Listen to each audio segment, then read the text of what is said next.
I apologize for having to split this into two videos, but continue on quickly before I lose time. I was on the throat, and it came up to the 11. I was saying it had to deal with illumination, but it also breaks down to a 2, which is a chance for you to do self-reflection, to look at yourself. The throat is, where you push your power, you manifest, and you speak your will, your ashe.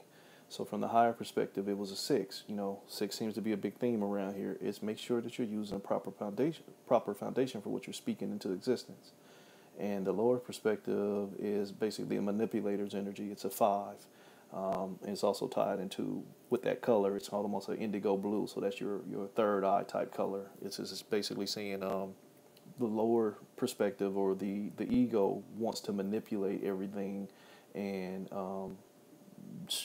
trying to take control of it, think that they have more energy, manipulating abilities than what the situation may actually call for. 5s also are a struggle, so you have to be mindful that this client needs to be aware that playing that game and thinking that she has control over it because it's always brought her this, from my perspective, false level of peace. She's comfortable trapped in this game, but it's a game nonetheless.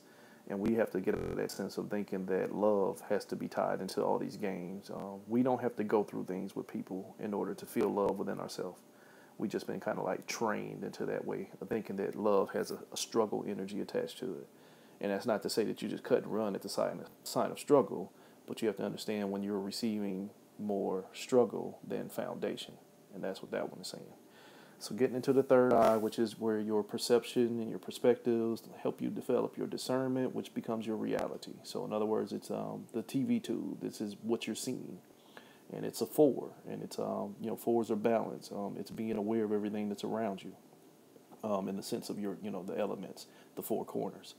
The higher perspective for the third eye is 1. It's basically telling her to see the potential in everything and to look at it and find how it pertains to her.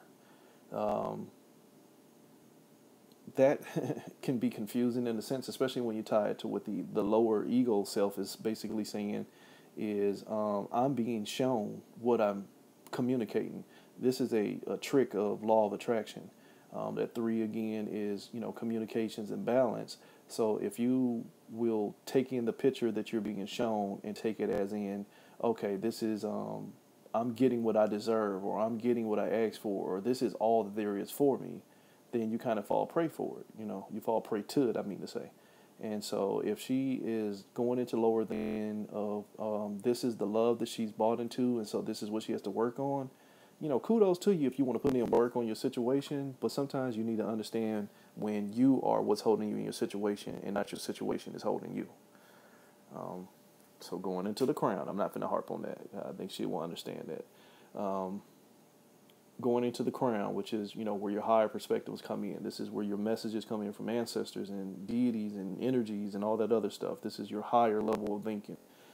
It's a 4. And so it's a sense of a duality, but it's also a 22 if you want to look at it for what it is right there. 22 is a master number. That's your master builder, just like how that 11 was a master number. The master builder is the one who actually lays the foundation. If the 11 is the one who turns the light on, the 22 is the one who puts the tar on the pavement and starts building the path. So if she's being given energies, being presented with energies, this is where there's the battle within self. She's taking it from both perspectives. She's looking at it as input, output from the higher perspective. This is what's coming in from above, so this is what I need to help produce down below.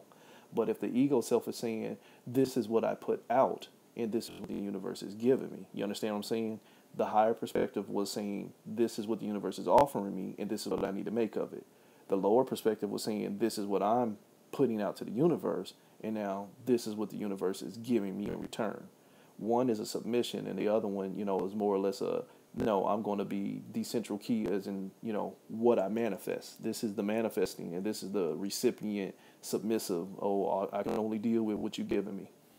So not a bad thing, but again, it's a 4. Even though it's a 22, it still balances down to a 4.